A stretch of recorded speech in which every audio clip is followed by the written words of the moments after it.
નમસ્કાર નિર્ભય ન્યૂઝની વેધર અપડેટમાં આપની સાથે હું મયુરી। ગુજરાતમાં ધીરે ધીરે ચોમાસાનો માહોલ જે છે તે જામી રહ્યો છે અને વાવણી લાયક વરસાદ હવે ગુજરાતના કયા કયા જિલ્લામાં આપણને આગામી દિવસોમાં જોવા મળવાનો છે તેની વાત કરીશું। સાથે જ જાણીશું કે હવામાનમાં પરેશ ગોસ્વામી હવામાન નિષ્ણાત તરીકે તેમણે શું આગાહી કરી છે કે અત્યારે કયા જિલ્લાના ખેડૂતોને રાહત મળે એવા સમાચાર છે તેની વાત કરીશું આ વિડીયોમાં। પણ પહેલા આગાહી હવામાન વિભાગ દ્વારા જે કરવામાં આવી છે તેના પર નજર કરીએ તો હવામાન વિભાગે જે માહિતી જાહેર કરી છે તેના પ્રમાણે એક જે પ્રકારે વરસાદની આગાહી કરવામાં આવી છે તે છે કચ્છ સૌરાષ્ટ્રના જિલ્લા માટે અને ખાસ કરીને રાજકોટ, બોટાદ, અમરેલી, ભાવનગર, ગીર સોમનાથ માટે હવામાનની આગાહી જે છે હવામાન વિભાગની તે કરવામાં આવી છે। એટલે કચ્છના ખેડૂતોએ હજુ રાહ જોવી પડશે। મોરબી, સુરેન્દ્રનગર, જામનગર, દેવભૂમિ દ્વારકા, પોરબંદર અને જૂનાગઢના ખેડૂતો જે છે તેમણે હજુ રાહ જોવી પડશે। એટલે ચોમાસું જે છે કચ્છ સૌરાષ્ટ્રના અમુક જિલ્લા સુધી પહોંચ્યું છે, પરંતુ તેમ છતાં કચ્છ જે છે ત્યાં હજી વરસાદ આવવાનો બાકી છે।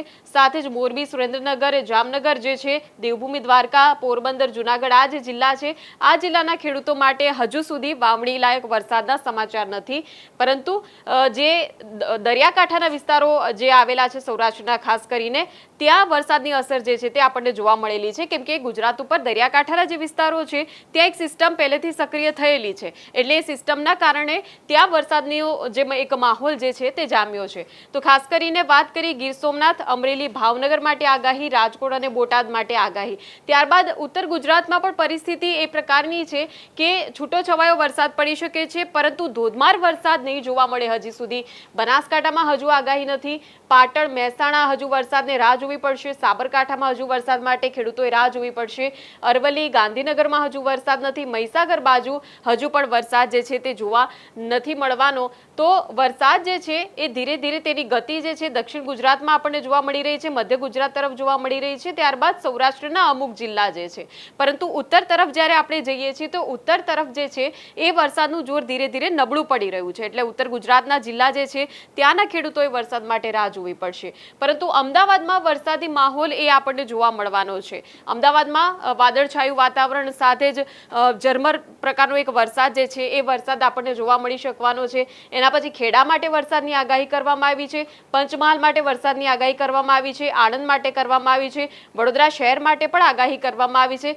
સાથે જ આપણે આદિવાસી વિસ્તારોની જ્યારે વાત કરીએ તો દાહોદ માટે વરસાદની આગાહી કરવામાં આવી છે, છોટાઉદેપુર માટે વરસાદની આગાહી કરવામાં આવી છે, ત્યારબાદ ભરૂચમાં પણ વરસાદની આગાહી કરવામાં આવી છે, નર્મદામાં પણ વરસાદની આગાહી કરવામાં આવી છે। અને આ સાથે જ દક્ષિણ ગુજરાતના તમામ જે જિલ્લા છે તેની પણ આપણે વાત કરીએ તો સુરત માટે આગાહી કરવામાં આવી છે, તાપી માટે આગાહી કરવામાં આવી છે, નવસારી, ડાંગ, વલસાડમાં પણ વરસાદી માહોલ જે છે તે તમને જોવા મળવાનો છે। ત્યારબાદ આગળના દિવસની આપણે વાત કરીએ કે કેવા પ્રકારની વરસાદની આગાહી છે 22 તારીખની ખાસ કરીને આપણે વાત કરીએ તો એમાં જે પ્રકારે માહિતી અહીંયા જોઈ શકાય છે, રાજકોટ, બોટાદ માટે આગાહી છે, અમરેલી, ભાવનગર, ગીર સોમનાથ, તો આ અમુક જ જિલ્લા છે સૌરાષ્ટ્રના કે જેના માટે આગાહી કરવામાં આવી છે।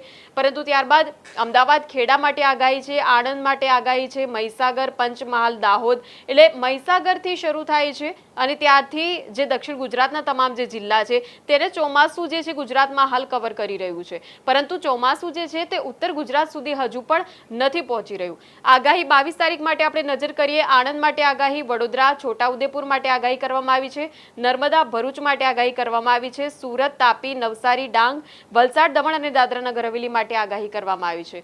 ત્યારબાદ આપણે આગળ નજર કરીએ આગળના દિવસોમાં 23 તારીખ માટે જે આગાહી કરવામાં આવી છે તેમાં રાજકોટ માટે આગાહી કરવામાં આવી છે, બોટાદમાં પણ વરસાદ જોવા મળવાનો છે, અમરેલીમાં પણ વરસાદની આગાહી, ભાવનગર માટે વરસાદની આગાહી છે, જૂનાગઢ, ગીર સોમનાથ માટે વરસાદની આગાહી છે અને ત્યારબાદ અમદાવાદ, ખેડા, આણંદ, મહીસાગર, પંચમહાલ, દાહોદ, વડોદરા, છોટાઉદેપુર, ભરૂચ, નર્મદા, સુરત, તાપી, નવસારી, ડાંગ અને વલસાડ માટે આગાહી જે છે હવામાન વિભાગ દ્વારા અહીંયા કરવામાં આવી છે। ત્યારબાદ આગળ આપણે જ્યારે નજર કરીએ તો ધીરે ધીરે વરસાદનું જે જોર જે છે તે ઓછું થઈ રહ્યું છે, મધ્ય ગુજરાત તરફ પણ ઓછું થઈ રહ્યું છે, દક્ષિણ ગુજરાતના જે જિલ્લા છે તેના પૂરતી આગાહી જે છે અને સૌરાષ્ટ્રના ફક્ત બે થી ત્રણ જિલ્લા એવા છે કે જેના માટે આગાહી 24 તારીખ માટે કરવામાં આવી છે, તે છે અમરેલી, ભાવનગર અને ગીર સોમનાથ। આ ત્રણ જ જિલ્લા માટે આગાહી જે છે તે કરવામાં આવી છે વરસાદની। ત્યારબાદ દક્ષિણ ગુજરાતના જે જિલ્લા છે ભરૂચ, નર્મદા, સુરત, તાપી, નવસારી, ડાંગ, વલસાડ માટે વડોદરા, છોટાઉદેપુરમાં પણ વરસાદ જે છે તે તમને અહીંયા જોવા મળી શકે છે. 25 તારીખમાં પણ એ જ સ્થિતિ છે. ધીરે ધીરે જે વરસાદની સિસ્ટમ જે છે તે અહીંયા ક્યાંક નબળી પડી રહી છે. એટલે અમરેલી, ભાવનગર અને ગીર સોમનાથ આ 3 જ જિલ્લા માટે આગાહી છે.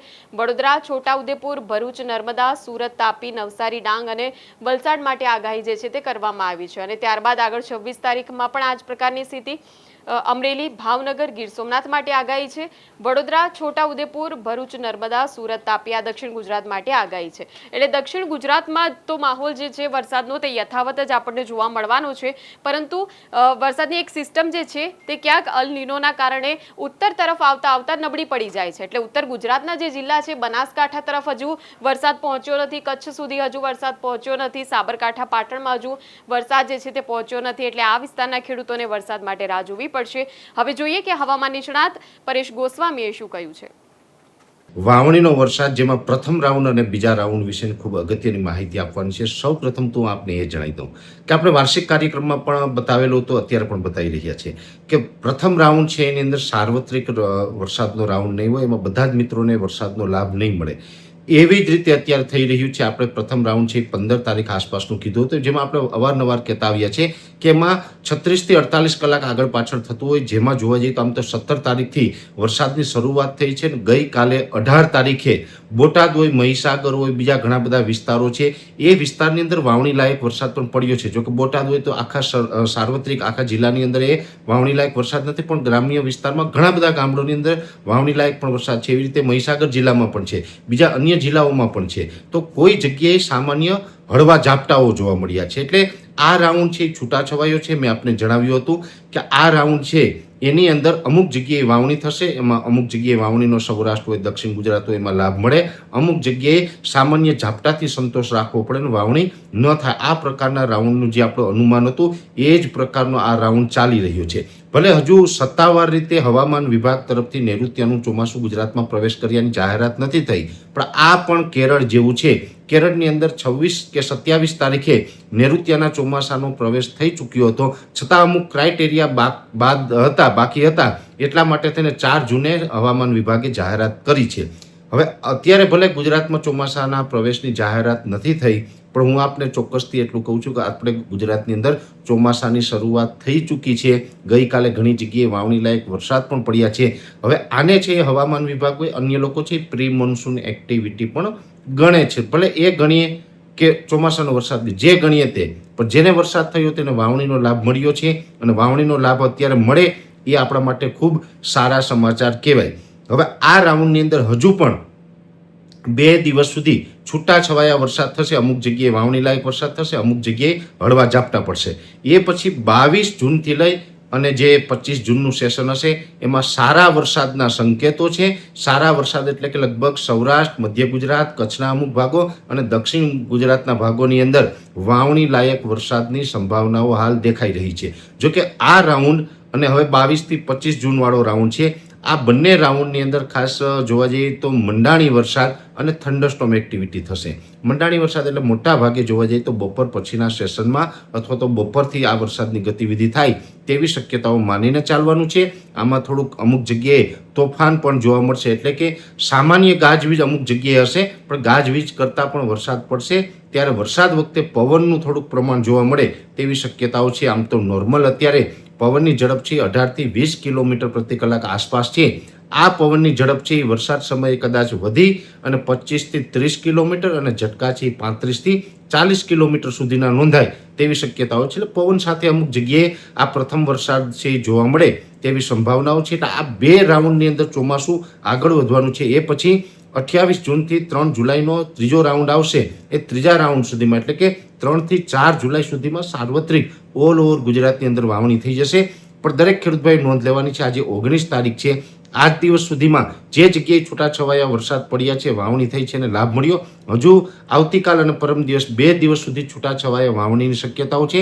અને 22 થી 25 જૂનમાં લગભગ મારું એવું માનવું છે કે સૌરાષ્ટ્રના કોક વિસ્તાર બાકી રહીએ, બાકી ઓલ ઓવર સૌરાષ્ટ્ર, મધ્ય ગુજરાતના અમુક ભાગો અને દક્ષિણ ગુજરાતના તમામ ભાગોની અંદર વાવણી લાયક વરસાદ થઈ જશે. એટલે જે મિત્રોનો સવાલ છે કે અમારા વિસ્તારમાં વાવણી ક્યારે, તો આ બધા જ વિસ્તારમાં માહિતી આપી.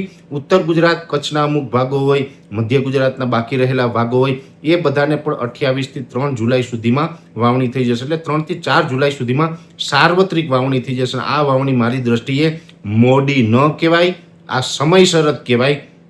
જો આપણે 20-25 દિવસ કે 1 મહિનાનું મોડું થતું હોય તો એ વાવણી મોડી કહેવાય. 10-12 દિવસ કે 15 દિવસનો જે ફેરફાર હોય એ બહુ આપણે નડતો નથી. એટલે આ સમયસર જ વાવણી છે. ને આ પ્રકારે અત્યારે ચોમાસાની ગતિવિધિ ચાલી રહી છે અને હવે આગળ ઉપર આ રીતે ચાલવાનું છે. અને દરેક મિત્રોને ફરીથી એક હું અહીંયા અપીલ કરું છું, ઘણા બધા જગ્યાએ અલગ અલગ અફવાઓ ચાલે છે કે અલ્નીનોની કારણે આ વર્ષે બહુ નબળું થશે. કોઈ મિત્રો ડરતાની, ગભરાતાની. વરસ નબળું નથી થવાનું. આપણે 90, 92 કે 93% સુધીનું વરસ થવાનું છે. એટલે મધ્યમથી સારું વરસ જ થવાનું છે. ભલે છેલ્લા 4-5 વર્ષથી વરસાદ પડે એટલો નહીં, પણ 90 થી 92, 93% સુધી વરસ થશે. એટલે નબળું બિલકુલ નથી થવાનું. એટલે આ વાતની ખાસ દરેક મિત્રોએ નોંધ લેવી. વિશેષ માહિતી છે આવતીકાલના વિડીયોની અંદર આપવામાં આવશે. તો આ જ પ્રકારની વેધર અપડેટ માટે આપ જોતા રહો નિર્ભય ન્યૂઝ. અમારી ચેનલને લાઇક, શેર અને સબસ્ક્રાઇબ કરવાનું ભૂલશો નહીં. નમસ્કાર.